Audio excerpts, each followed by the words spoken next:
Hello and welcome to Scales of Fate, a channel dedicated to Warmachine and Hordes.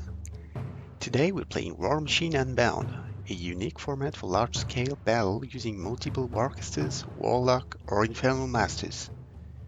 There were 4 players divided into 2 teams, playing on the last stand scenario, where a team has to defend the center of the table.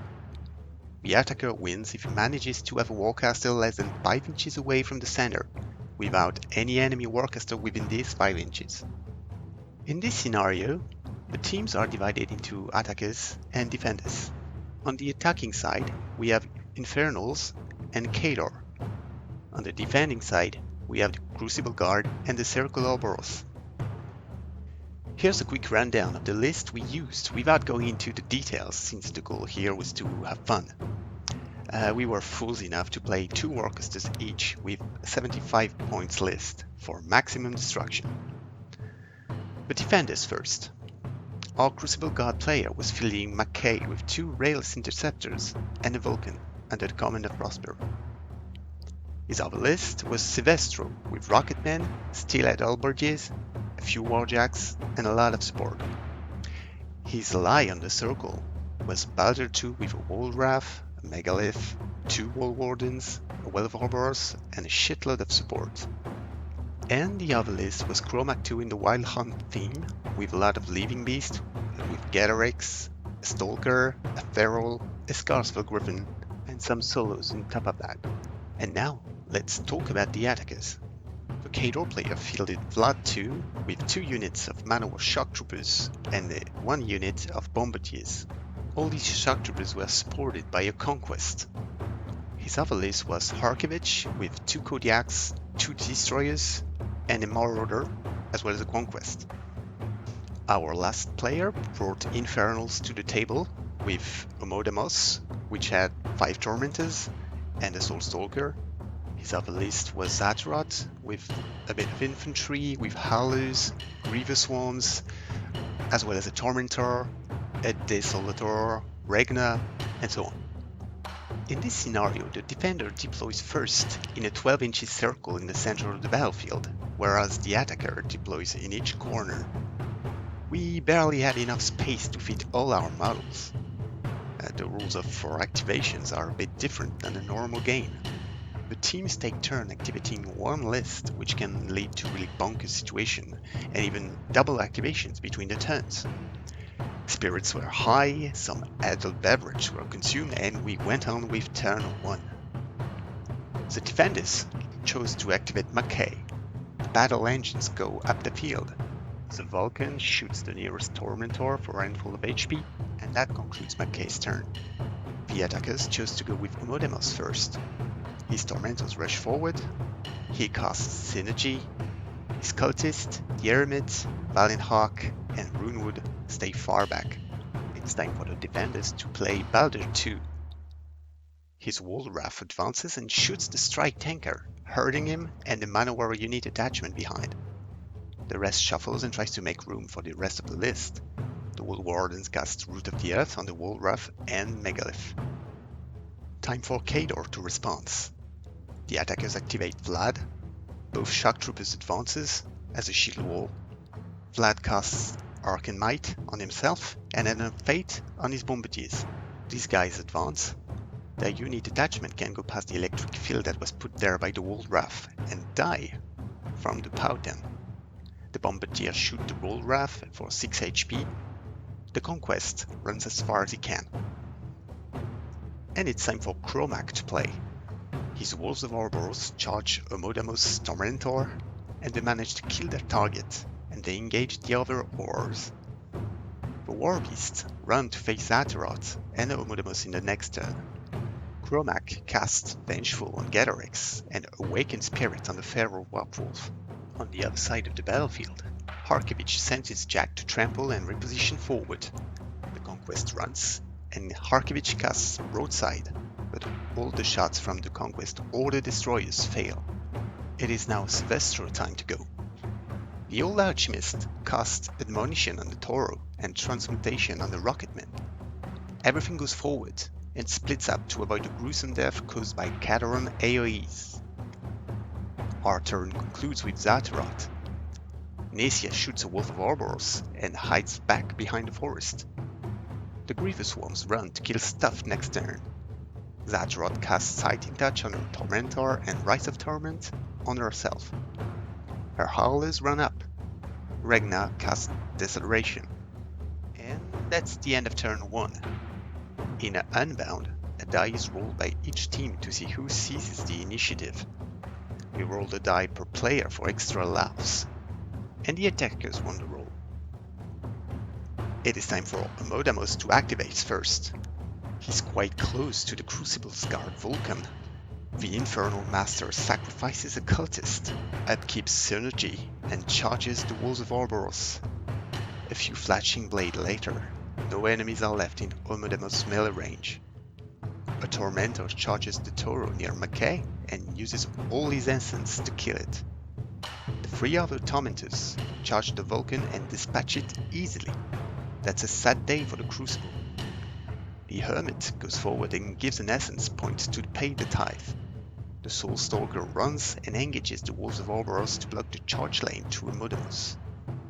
It's the defender's turn. Cromac advances, feats, and casts Primal on his Gosfer Griffin.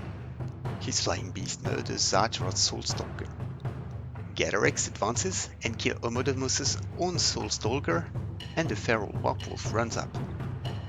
The attackers now send Vladimir to work. His Bombardiers and the Strike Tanker shoot the Wolfwrath for 15 HP. Vladimir feeds on 4 Shock Troopers and his Suppression Tanker. The defeated Shock Troopers charge the Wolfwrath and obliterate him.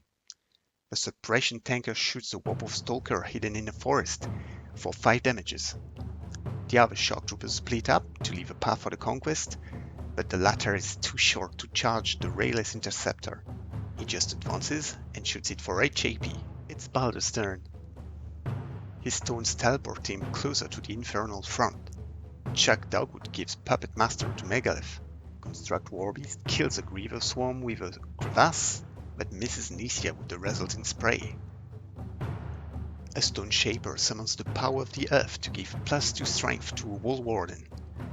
This one advances and hits the Tormentor. Both his initial attacks succeed, and he chain smites the Tormentor into Amodamos. The Tormentor dies, Amodamos takes 8 HP and is knocked down. The Well of Ouroboros summons a Bloodweaver Night Witch to the fight and kills a Shock Trooper. Baldur activates Last and feats to give +3 armor to all his circly friends. It's time for Archmage to play. The Warcaster feats and casts Mobility while hiding behind his Greylords. The first Juggernaut charges the Rayless Interceptor and gets countercharged by the Primal Archon. He's now knocked down and hurt. The Kodiaks tramples into the Rocketman and Vent's team, killing them easily even though they're Death 18. The Destroyers and the Conquest shoot for little result. Only 2 Halberges dies, and Mosby passes his tough check. The Defenders now activate Mackay. She feats and charges a Tormentor, spraying through the other 3 and Amodamos for a huge load of damage. She manages to kill 2 Tormentors, and a Vanguard kills the last one. Elsewhere on the field, she has 2 battle engines. The first kills a Shock Trooper, the other kills a Howler. Zatarot replicates. A Howler's Vengeance and Charge damage the Rayless Interceptor. The Tormentor kills the Scarsfell Griffin easily. The Grievous Swarms kill the Blackclad Wayfarer and some mannequins. And Zatarot summons a new Tormentor, as Regna casts Deceleration once again. Let's end this turn with Silvestro. Gorman was hidden behind the forest and manages to blind some Shock Troopers. The Dragon Breath Rocket hurt the same Shock Troopers, debuffing their armor. Rocketmen and Halberges attack Archmage's Warjacks for some damages. A Rocketman gets lucky and kills the Greylord Adjunct. That's the end of turn 2, so defenders seem to be in a good spot, because no Warcasters are near the center of the field. But fate decides that the attackers will rise again, so they win the initiative roll. Naturally, Amodamos goes first to walk back a bit. He sacrifices Roger Tivaros to summon another Tormentor. Valiant Hawk charges the Wall Warden for a big punch, and the Tormentor tries to block the charge lane to his master, but takes a free strike from a Transa and gets slammed, losing 12 HP in the process. Baldur activates now to make sure he has an alpha on Zator's troops. The mannequins do great, damaging haulers, killing 2 grievers, and killing Nisia. The Well of Horrors kills a hauler too. Megalith charges the Tormentor in the forest, kills him, and manages to destroy Regna with a lucky Geomancy crevasse. And that's turn 3 for Archivage. His Kodiaks keep murdering the Rocketmen with their steam, but there's too much of these bastards. The Marauder charged the Rayless Interceptor and annihilated. One of the destroyers charges the pesky Primal Archon. The other destroyer fights off the Crucible Assault Troopers, killing 2 of them. The Conquest shoots and damages the Suppressor as well as the Toro. Chromac goes in. His Stalker kills 2 Shock Troopers and sprints to engage the others. The Feral Warpwolf receives Primal, warps for speed, and charges Homonymous, killing the Infernal Master. The rest of the troop shuffles. Zaatarot retaliates by feeding and sending her Tormentor against Getorix. Sadly, between the fail to hit rolls, Rapid Healing, and Spiny Growth, Getorix lives. The Desolator tries to destroy the Sentry Stone but fails miserably. The Crucible God is ready to defend. Silvestro sends all his troops on the conquest.